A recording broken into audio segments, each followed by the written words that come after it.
Ang Lowest Gang, ang pelikulang nagbigay ng malaking break kay Fernando Poe Jr. nung nagsisimula pa lang siyang artista. No? At ang pelikulang ito din ay maraming naging kasunod ng mga movie. At sabi nga maraming tambay noon, gustong subukan din eh. Siga pa talaga to? Parang gustong sinusubok yung kanilang kakayahan, yung kanilang tapang.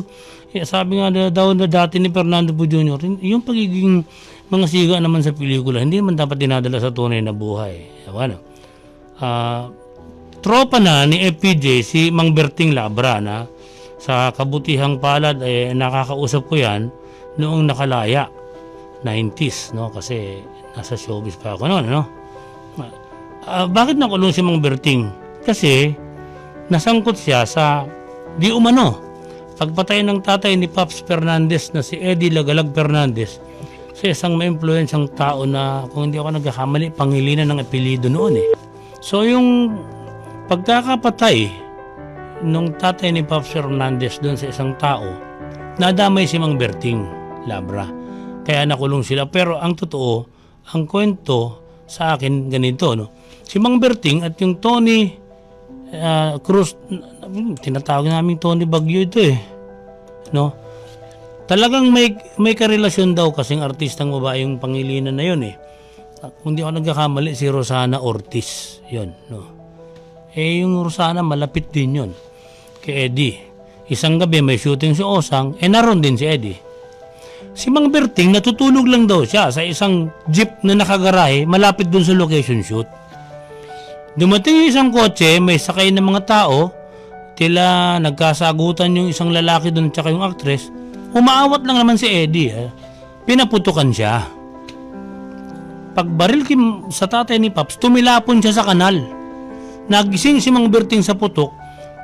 Pagbalikwas ni Mang Berting, akmang raratratin si Eddie.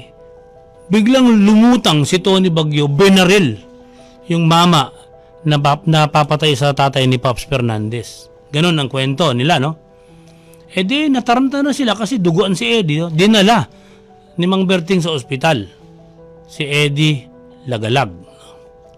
Ito yung magandang kwento, maliit ang mundo. Ang doktor na nag-asikaso sa kanya nung siya ay ma-ospital ay sa katauhan ni Dr. Andres Illana na siyang tatay ni Jo Marie at ni Anjo Illana. At dahil naging tambay ako, kapitbahay lang namin ang mga ito, ay marami na ikwento sa akin si Dr. Illana nung nabubuhay pa siya tungkol nga doon sa pag-alaga niya kay Eddie Lagalag bago ito nakulong. Sabi ni Daddy Andres hindi naman malala yung tama ni Eddie pero mas malala ang mga security threat. Marami ang gustong tudasin talaga siya Ganon. Kaya marami nagbabantay. At sa haba ng mga kwento-kwento na pagtagni-tagni, ang ending lang noon, nakulong si Tony, nakulong si Eddie, nakulong si Berting sa pagkamatay ng isang tao doon sa location.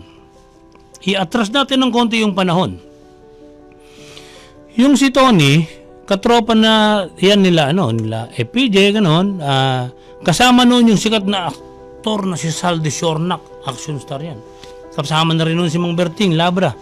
Meron isang boy Santa Romana na sikat noon Yung Bobby Gonzales, Mario Antonio, Butch Bautista, tropa nila yan, tataya ni Mayor Bistik Bautista. Tsaka isang boy Francisco, hindi ko na masyadong kilala kung sino yung boy Si boy Santa Romana namatay sa marahas na paraan. Tapos sa kasikatan naman ni Saldi Siornak, umalis siya ng bansa, bumalik yan, dekada 90 na at tanda ko, natutulong-tulungan pa namin ihanap ng movies yan nung 90s, nung nagbalik bakit nagpahinga si Tito Saldi? Tawag ko dyan Tito. Bakit nagpahinga si Tito Saldi sa movies? Mamaya may kwento dito sa dyaryo ng Manila Times. Noong 50s, yung Lowest Gang, sila yan.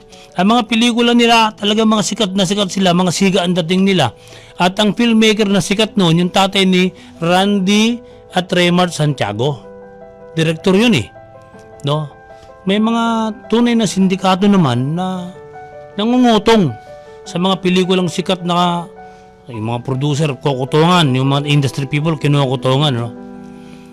Noon pa man, alam ko naman na tunay na sanggano na si dating Pangulong Joseph Estrada.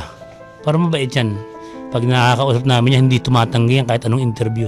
Mabait. Kaya lang, siga lang siya sa mga taong siga din.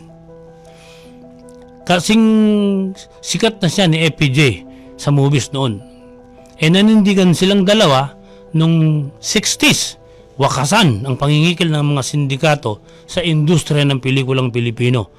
At ang balitang yan ay naulat sa Manila Times. Ganito po ang nangyari, no? Babasahin ko na lang para historical tayo. Sabi ng Manila Times, Joseph Estrada, known for his tough roles in the movies, broke his silence and told the NBI everything he knows about the Big Four crime syndicate. Estrada, whose real name is Joseph Ejercito, 25 years old, said he was spilling the beans on the syndicate to strengthen the facts which led to the shooting incident at the lobby of the Phil-Am Life Building Sunday night. Nung panahon yun. Wounded in the incident was Oscar Roncal, a movie actor who was previously arrested by the Untouchables on a robbery charge. Hindi ko naintindihan kung ano yung Untouchables ng panahon yun. Ito ba ay grupo ng mga pulis na kung ituring ay mga secret marshal? Hindi ho nabanggit. Both Estrada and Roncal said that the shooting was accidental. Estrada told the NBI that he wanted to expose the Big Four syndicate ever since he was threatened with disfigurement by the Ring last year. He said the syndicate demanded 4,000 from him. Nung araw ang 4,000, parang katumbas na yata ngayon ng 100,000 piso. A producer reportedly paid for him. He said he was first approached by a group of Edgardo Pascual, who has been charged with grave threats and illegal detention of movie director Armando Garces. Armando Garces, sikat na direktor yan. Estrada identified patrolman Lorenzo Meneses and Pedro Ramirez of the Quezon City Police as emissaries for Pascual in demanding money from him. He said that he was approached by Meneses and Pascual in the LVN studio. When he refused to give to the group of Pascual, Estrada said he was endorsed by Pascual to Luis Baby Asistio. Si Luis Baby Asistio, sikat na politiko ito. Kapatid ito ni Boy Asistio, nakalaunan si Boy ay naging tropang-tropa ni Erap at si Boy ay naging asawa ng artistang si Nadia Montenegro. No. Estrada said that he was on location on Ubando, Bulacan for the movie Pulong Diablo when he was informed by Rolando Montes, Pedro Rebulla alias Pita, and Restituto Santos alias Resti that Baby Asistio wanted to see him. He said that he saw Asistio in a house in Caloocan. He said that Asistio asked for 4,000 in exchange for an old car. But he told Asistio that he did not have that much money. Asistio told him, "Kinakalaban mo ba ako?" Estrada said that Asistio pointed to 7 of his henchmen in the room who were all armed and told him to remember their faces because one of them would liquidate Erap if he continued to defy the Big Four. Pinagbantaan si Erap. Estrada said that from that time on, he did not set foot in Caloocan City.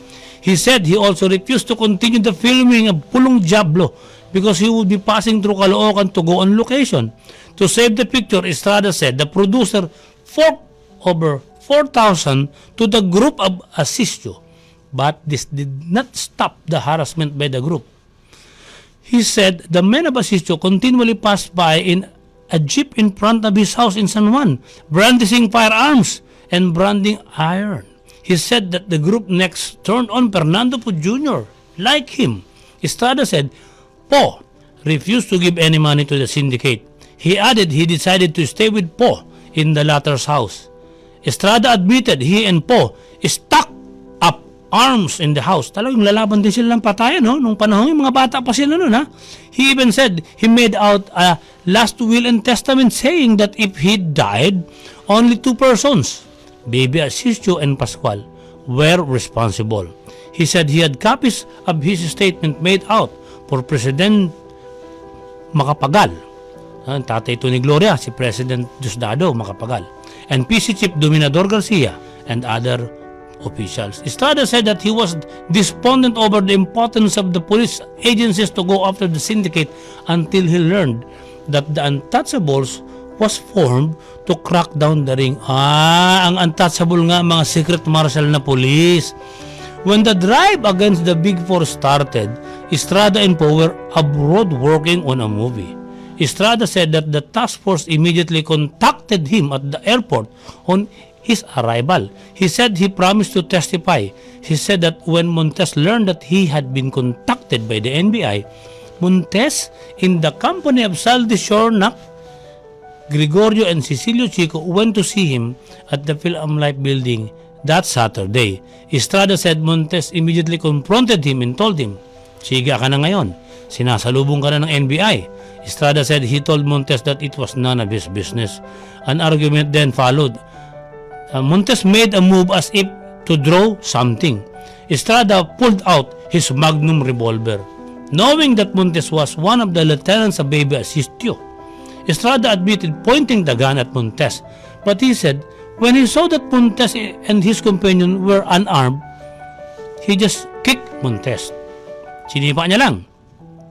He handed his revolver to Roncal, yung aktor na kasama niya, and challenged Montes to a fist fight.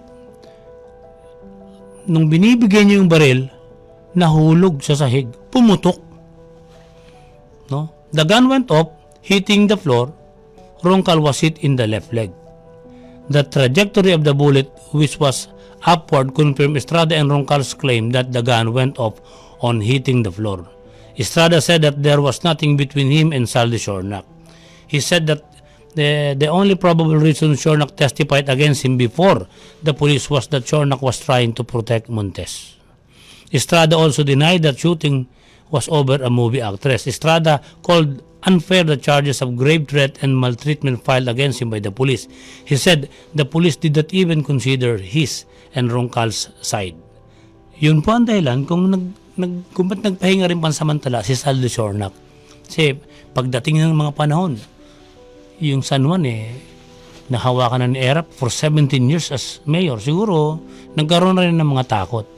Pero sa panahon na yon, nanindigan na si Erap at yung mga katropa nila na labanan ang Big Four. No? Pero ang magandang ending dyan, naging tropa nga ni Erap si Boy Asistio na kapatid ni Baby Asistio at nahinto na yung pangingikil at wala na rin gulo na naganap. Kumbaga, naprotektahan na nila ang buong industriya ng pelikula.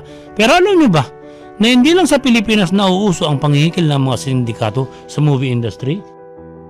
Noong pa man, uso na yung mga sindikatong nangungutong sa mga taga-industriya ng pelikula.